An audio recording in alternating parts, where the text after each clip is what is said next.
पाकिस्तान के लिए एक बहुत बड़ा चैलेंज है। जहाँ पर ये दुनिया के टॉप 3 चैलेंजेस में आता है, वहाँ पे पाकिस्तान के भी मैं समझता हूँ कि ये टॉप 3 चैलेंजेस में इस वक्त शामिल है।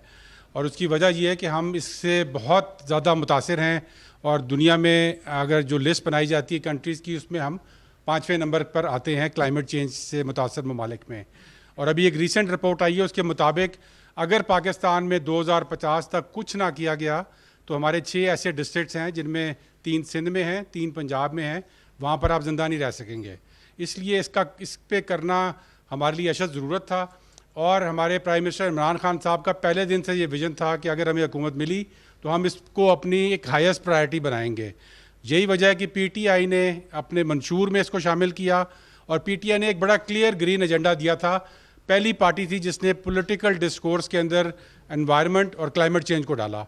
इसलिए हम पहले दिन से तैयार थे जब हुकूमत मिली कि हमने क्या करना है।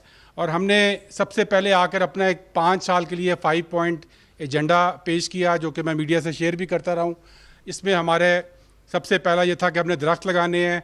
जो बिलियन ट्री सुनामी की कामयाबी हम केपी में हासिल कर चुके थे, उसको बढ़ा के हमने 10 बिलियन ट्री का एक टारगेट लिया। दूसरा, हमने ये कहा कि हमने सफाई की तरफ इस मुल्क को लेके जाना है और एक क्लीन ग्रीन पाकिस्तान की तरफ शिफ्ट करना है। वो हमारा दूसरा टारगेट था। तीसरा हमारा ये था कि प्लास्टिक बैग, शॉपर बैग, जो कि पाकिस्तान के लिए एक वबाल जान बन चुका है इस वक्त, क्योंकि 1999 में हम 2 करोड़ शॉपर बैग इस मुल्क में इस्तेमाल करते थे। और जब हम जिस साल में हम हुकूमत में आए हैं, उस साल वो तखमीना 5 अरब था। आप अंदाज़ा लगाएं कि 99 से 2018 तक 2 करोड़ से 5 अरब तक हम कर चुके हैं, और वो 5 अरब हमारे साथ ही रहता है प्लास्टिक बैग। तो तीसरा हमारा वो टारगेट था। चौथा हमारा टारगेट था कि हमने पाकिस्तान को इलेक्ट्रिक व्हीकल की पॉलिसी देनी है। वो ट्रांसपोर्ट जो कि 21वीं सदी की ट्रांसपोर्ट है, जिस पे पाकिस्तान में कोई काम नहीं हुआ था, दुनिया उस पर बहुत आगे जा चुकी थी, उस पर हमने कैचअप करके वो पॉलिसी अप्रूव करानी है। और पाँचवा हमारा टारगेट था कि प्रोटेक्टेड एरियाज़, पाकिस्तान को अल्लाह ताला ने बहुत ज़्यादा नेमतों से नवाजा हुआ है। ये वाहिद मुल्क है दुनिया का जहाँ पर 12 इकोलॉजिकल जोन्स पाए जाते हैं, जहाँ पर ऐसी खूबसूरती है कोई दुनिया में कहीं नहीं मिलती। लेकिन उसको प्रोटेक्ट करना ज़रूरी है ताकि ये सिर्फ हमारी नस्ल तक ना रहे, बल्कि हमारे बच्चे और उनके आगे बच्चे भी इसको देख सकें और इसको सराह सकें। उसके लिए हमने प्रोटेक्टेड एरियाज़ का एक टारगेट लिया था। अब मैं आपको क्विकली बताना चाहता हूँ कि हम 2 साल में कहाँ पे पहुँचे। आगे कर दें जी, नेक्स्ट स्लाइड कर दें जी। इसमें हमारा जो बिलियन ट्री का प्रोजेक्ट है, उस पर सबसे बड़ा चैलेंज ये था कि हमने तमाम सूबों को इसमें इकट्ठा करना था। केपी में ये आसान था कि एक सूबा था, एक टारगेट लिया और एक गवर्नमेंट ने उसको अचीव कर लिया। लेकिन जब हम इस गवर्नमेंट में आए तो हमें अपोजिशन की गवर्नमेंट को भी साथ लेके चलना था, सिंध को भी साथ लेके चलना था, बलूचिस्तान को भी साथ लेके चलना था, और अपनी हुकूमत के टारगेट्स भी बनाने थे। ये इस वक्त वाहिद प्रोजेक्ट है जो कि पोलिटिकली डिसाइसिव नहीं है। ये वाहिद प्रोजेक्ट है जो कि तमाम पाकिस्तान को इकट्ठा कर रहा है। इसके इस वक्त 7 PC1 अप्रूव हुए हैं, और उसके लिए गवर्नमेंट ने आधा पैसा फेडरल गवर्नमेंट ने रखाया है, आधा पैसा हर प्रोविंस ने अपना पैसा उतना ही बराबर का दिया है, और ये इम्प्लीमेंट हो रहा है ग्राउंड के ऊपर। सातों हमारे AJK और GB मिला के 7 प्रोविंसेस के अंदर इसकी इम्प्लीमेंटेशन इस वक्त हो रही है। हमारा ये प्रोजेक्ट 2019 में, क्योंकि 1 साल लगा इसकी प्लानिंग में, PC1 के अप्रूवल में, बजट में डालने में, 2019 से 2020 तक हम इसका टारगेट 50 करोड़ का अचीव कर चुके हैं। और इंशाल्लाह हमारा टारगेट अब है कि अगले साल जून तक हम पहले अरब का टारगेट इंशाल्लाह अचीव करेंगे पाकिस्तान के अंदर। इसी के साथ साथ जो इसकी बेसिक जो इशू था इसमें, वो ये था कि नर्सरीज पैदा करनी थी, क्योंकि जब आपने पौधे लगाने हैं तो पहले पौधे आपने पैदा करने हैं। जब हम हुकूमत में आए तो 5 करोड़ नर्सरीज़ में मौजूद थे पौधे। आज 30 करोड़ पौधे नर्सरीज़ में पाकिस्तान में मौजूद हैं। वो एक ऐसा स्टॉक है जो कि बढ़ता जाएगा, और हमारा टारगेट इंशाल्लाह अपने टारगेट की तरफ रवा दवा होंगे। दूसरा हमारा था क्लीन ग्रीन इंडेक्स। यहाँ पर मैं ये भी बताना चाहता हूँ कि हमारे वज़ीर आज़म इमरान खान साहब रियासत मदीना की बात करते हैं, तो ये हमारे हजूर पाक हजूर सल्लल्लाहु अलैहि वसल्लम के अहकामात में शामिल है कि सफाई निसफ ईमान है। लेकिन हम अपनी सफाई जो है वो अपने तक तो रखते हैं, लेकिन बाकी हम खिड़की से बाहर दूसरे के घर फेंक देते हैं। तो इस तरफ ये एक सोच की तब्दीली का ये प्रोजेक्ट है क्लीन ग्रीन इंडेक्स का। इसी तरह जो हमारा दरख्तों का प्रोजेक्ट है, सदका जारिया है, और उसको अचीव करना ऐसी चीज़ है जो कि आप अपनी अगली आने वाली नस्लों के लिए एक फ़ायदा करते हैं।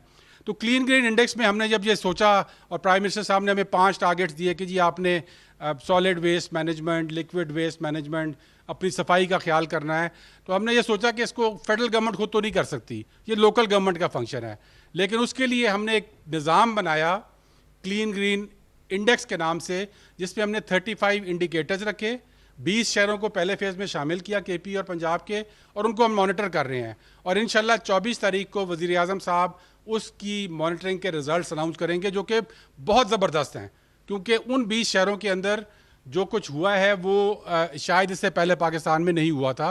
लोगों की सोच तब्दील होना शुरू हो गई है, डिस्ट्रिक्ट गवर्नमेंट्स की सोच तब्दील होना शुरू हो गई है, और वो इंशाल्लाह 24 तारीख को आपके सामने पेश करेंगे और उसको फिर मज़ीद बढ़ाएंगे। जी, तीसरी हमारी इलेक्ट्रिक व्हीकल की पॉलिसी थी। वो जिस तरह मैंने बताया कि 21वीं सदी की सबसे बड़ी रेवोल्यूशन है इलेक्ट्रिक व्हीकल, पाकिस्तान इससे टोटली बाहर था, लेकिन आज हमने अपनी पॉलिसी अप्रूव करा ली है, और रिक्शाज, मोटरसाइकिल्स, चार्जिंग स्टेशंस के इंसेंटिव्स अप्रूव हो चुकी हैं बजट से। आप देख रहे हैं कि यहाँ पर चार्जिंग स्टेशन भी लग रही है, और बहुत जल्द यहाँ पर मैन्युफैक्चरिंग स्टार्ट होने वाली है रिक्शों की, मोटरसाइकिल की और बसेस की इंशाल्लाह, और उसकी जो 4 व्हीलर्स रह गए हैं वो भी इंशाल्लाह जल्द कंप्लीट होंगे। प्लास्टिक बैग के ऊपर हमने एक ड्राफ्ट लेजिस्लेशन अप्रूव कराई फेडरल गवर्नमेंट की, उसको इन्फोर्स कराया है यहाँ पे, और अल्लाह के फजल से यहाँ पर आपने देखा होगा इस्लामाबाद में 70-80% उसकी इन्फोर्समेंट कामयाब हुई। और उसके देखते हुए कैटलाइज हुई प्रोविंसेस जिन्होंने पंजाब में, सिंध में, बलूचिस्तान में, केपी में, उसको देख के उन्होंने अपनी लेजिस्लेशन अप्रूव की और उसको वो इन्फोर्स कर रहे हैं। तो ये एक मूवमेंट ये भी स्टार्ट हुई। चौथा, पांचवा और आखिरी जो प्रोटेक्टेड एरिया का था, उसके अंदर हमने कोविड के ज़माने में इसको प्राइम मिनिस्टर साहब ने लॉन्च किया, और जहां पाकिस्तान के 30 नेशनल पार्क थे जब से पाकिस्तान बना है, हमने सिर्फ 2 साल में उसको 30 से 39 तक ले गए और 25% उसमें इंक्रीज़ किया है।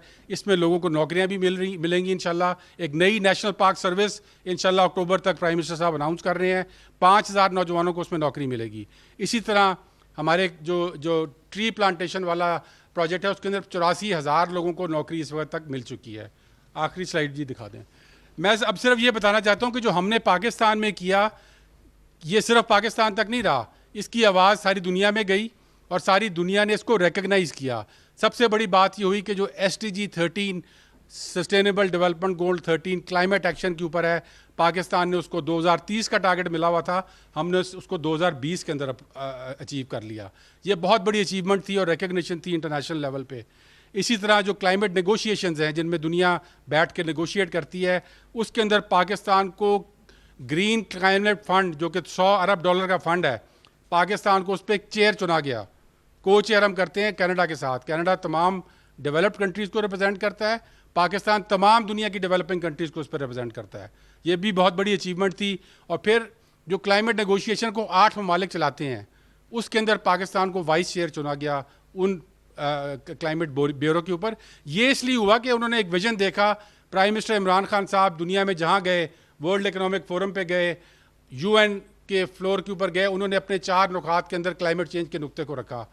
इसकी वजह से आपने देखा कि एक ग्लोबल, और उसके साथ हम ग्राउंड के ऊपर काम भी कर रहे थे, और एक ग्लोबल वॉइस भी थी पाकिस्तान की, जिसकी वजह से ये अचीव हुआ। फिर और बहुत सारी अचीवमेंट्स हैं। मैं अब यूरो 5 हमने कहा था कि स्मॉग के लिए हमने 2 बातें की थी, एक इलेक्ट्रिक व्हीकल्स लाएंगे, दूसरा हम यूरो 5 के स्टैंडर्ड, आपको अब तेल आज मिल रहा है इस्लामाबाद में यूरो 5 का। पंजाब में हमने 40-45 अरब रुपए का वर्ल्ड बैंक का प्रोजेक्ट स्टार्ट किया है, जो कि सिर्फ स्मॉग के इश्यू को रिलेट करता है, पंजाब ग्रीन डेवलपमेंट प्रोग्राम। इसी तरह ये इन्हीं इकदाम की वजह से दुनिया ने हमें इसमें पार्टनरशिप के साथ पैसे भी दिए। हमने तकरीबन 20 अरब रुपए की ग्रांट्स ली, उनके प्रोजेक्ट्स हमने शुरू कर दिए, जो लोन नहीं है, ग्रांट्स हैं। 4 बड़े प्रोजेक्ट्स हैं उसके अंदर। ग्लेशियर जो मेल्ट हो रहे हैं उनका प्रोजेक्ट है, हमारा क्लाइमेट स्मार्ट एग्रीकल्चर का प्रोजेक्ट है, ज़ीरो एमिशन मेट्रो है, ये भी 40 अरब की ग्रांट में है, और रिचार्ज पाकिस्तान का प्रोजेक्ट है। और आखिर में एक हमने कोविड के ज़माने में प्राइम मिनिस्टर साहब ने ग्रीन स्टिमुलस के नाम से एक इनिशिएटिव लॉन्च किया, जिसके लिए हमें 40 अरब रुपए वर्ल्ड बैंक से मिले हैं, जिसमें हमने ये जो 5 आपको मैंने अपने एजेंडा बताया है, इनके अंदर नौजवानों को सिर्फ नौकरियां देने के लिए, जो कि नौकरियां भी मिलेंगी और साथ नेचर को प्रोटेक्ट करेंगे। तो ये कोविड के ज़माने में पाकिस्तान वाहिद मुल्क था दुनिया का जिसमें वर्ल्ड बैंक ने आपकी फंडिंग को शिफ्ट किया। ये मैं आपको सिर्फ इसलिए बता रहा हूँ कि जो पाकिस्तान का एजेंडा था ये ग्लोबली एक्सेप्ट हुआ, हमने उस पर 2 साल में प्रोग्रेस दिखाई, जिसकी वजह से जो फंडिंग है लाइन है वो हमें बहुत बेहतर मिली है और दुनिया की रिकग्निशन मिली है। और इंशाल्लाह पाकिस्तान ने ये चैलेंज, जिस तरह कोविड के चैलेंज के साथ हमने डील किया है, इसी तरह हमने क्लाइमेट चेंज, उससे बहुत बड़ा चैलेंज है हमारे लिए, बहुत तशवीशनाक चैलेंज है। अल्लाह ताला हमें हिम्मत दे और वज़ीर आज़म इमरान खान साहब की क़यादत में इंशाल्लाह पाकिस्तान इस चैलेंज से भी निपटेगा। बड़ी मेहरबानी। बहुत शुक्रिया मलिक अमीन असलम साहब। अब मैं दावत दूंगा मुख्तसर बात के लिए हमारी बहुत ही टैलेंटेड और डायरेक्टली इलेक्टेड हुई वज़ीर ज़रताज गुल। बड़ी हिम्मत की है इन्होंने अपने डायरेक्ट इलेक्शन में जीत के आई हैं, तो वो अब अपनी मुख्तसर सी बात करेंगी। वक्त कम है।